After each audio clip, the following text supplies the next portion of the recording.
tous, bienvenue dans cette vidéo. Aujourd'hui je voulais vous partager en fait 7 conseils pour apprendre à randonner, à marcher sans se fatiguer.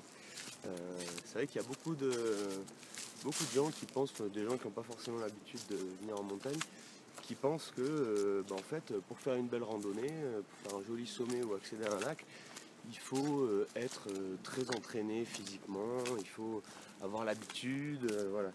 Alors c'est sûr que l'entraînement et la forme physique, ça aide, mais en montagne ça fait vraiment pas tout, bien au contraire. En fait, la plupart des montagnards connaissent des techniques de marche adaptées pour se fatiguer le moins possible. Ce qui est important, c'est de réussir à trouver son rythme. Il vaut mieux commencer lentement, marcher lentement pour que les muscles des jambes se chauffent, qu'on s'habitue un peu au poids du sac à dos. En montagne, c'est essentiel et pour plusieurs raisons. Déjà, la première, c'est que vous fatiguerez moins. La deuxième, c'est que vous marcherez plus en sécurité parce que quand on va lentement, on regarde mieux où est-ce qu'on pose les pieds. Ensuite, marcher lentement, ça vous permet d'observer et de regarder le cadre qui vous entoure. Et puis bien souvent quand ça monte, que c'est difficile, aller doucement et regarder autour de soi, c'est la beauté des paysages. Psychologiquement, ça aide aussi.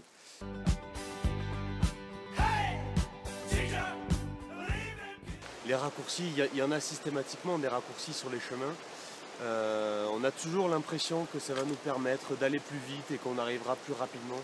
Mais non, c'est vraiment quelque chose à bannir parce que bien souvent, les raccourcis sont beaucoup plus raides que le chemin normal.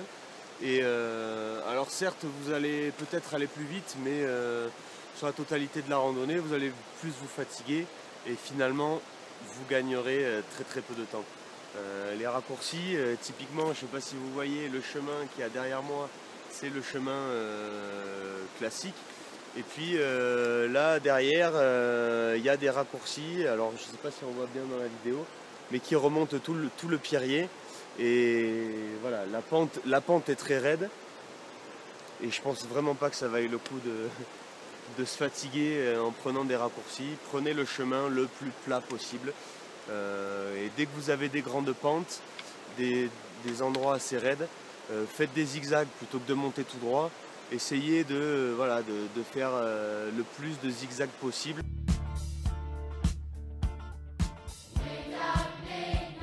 Pourquoi observer permet de moins se fatiguer? En fait, tout simplement parce que quand on est sur un terrain, le fait de bien observer le terrain va vous aider à voir où mettre les pieds. Donc il faut essayer de privilégier les endroits les plus plats possibles entre les cailloux. Essayez vraiment d'avoir votre pied à plat le plus souvent possible. Comme ça vous sollicitez moins les muscles des mollets, voire les cuisses, etc.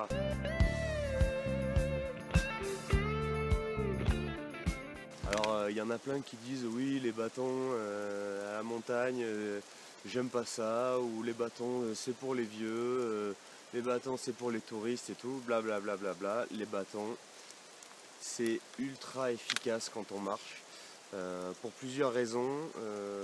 Déjà en fait les bâtons, ça permet de moins se fatiguer parce qu'on appuie dessus et du coup on soulage un peu le poids de son corps. Et on dépense du coup moins d'énergie dans les cuisses et ça soulage aussi les articulations des genoux notamment. Les bâtons, ça permet aussi de s'équilibrer quand on est sur des terrains un petit peu escarpés, qu'il y a des cailloux, etc. Ça vous aide à rester debout, à ne pas glisser si le sol est mouillé par exemple. Dans tous les cas, ça vous aidera à beaucoup moins vous fatiguer et ça, il n'y a pas photo.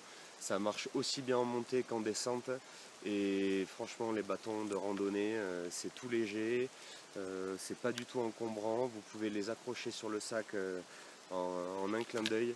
Donc utiliser des bâtons, c'est hyper important.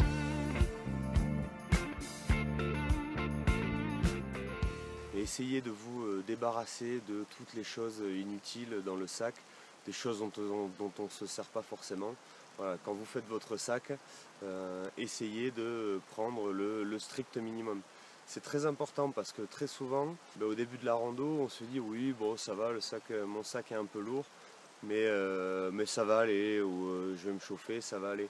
Et puis, et puis au bout d'une heure ou au bout d'un certain temps, on se sent ratatiné, on a les épaules qui sont complètement cisaillées, et puis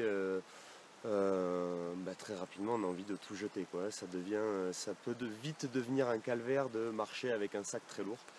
Et voilà, donc avec un sac léger, on se sent beaucoup mieux, on se sent beaucoup plus à l'aise.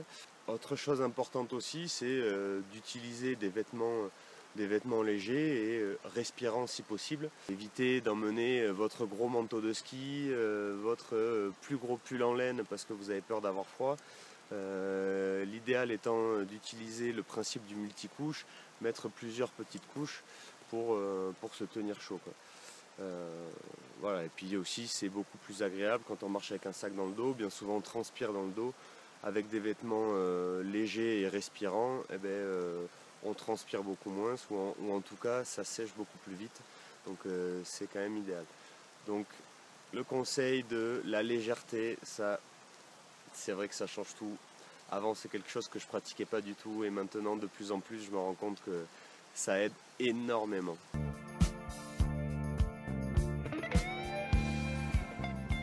N'attendez pas d'avoir soif pour boire. Alors l'idéal pour boire en rando, c'est d'avoir la petite pipette avec le tuyau qui sort du sac. Ça permet de prendre des petites gorgées régulièrement sans être obligé de s'arrêter, d'enlever son sac, sortir la bouteille, boire un bon coup. Voilà, ça permet de garder le rythme. Manger régulièrement aussi, c'est pour garder de l'énergie, hein. Des petits fruits secs, des barres de céréales. Voire même une bonne rondelle de saucisson, je trouve que ça aide parfois plus qu'une barre de céréales. Voilà, c'est important de bien s'hydrater et de manger un petit peu régulièrement. Ça vous donnera l'énergie nécessaire pour pouvoir continuer.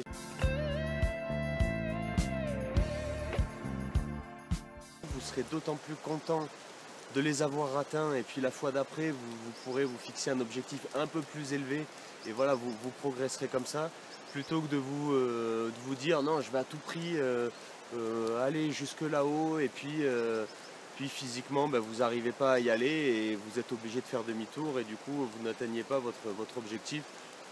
Voilà, vous ressentirez une petite frustration, tandis que voilà, des petits objectifs petit à petit facilement réalisables, ça c'est quand même bien plus gratifiant, et voilà, en montagne c'est important. Voilà, bon, mais j'espère que ces conseils vous ont plu, que ça pourra vous être utile, et que vous y penserez la prochaine fois que vous viendrez en montagne.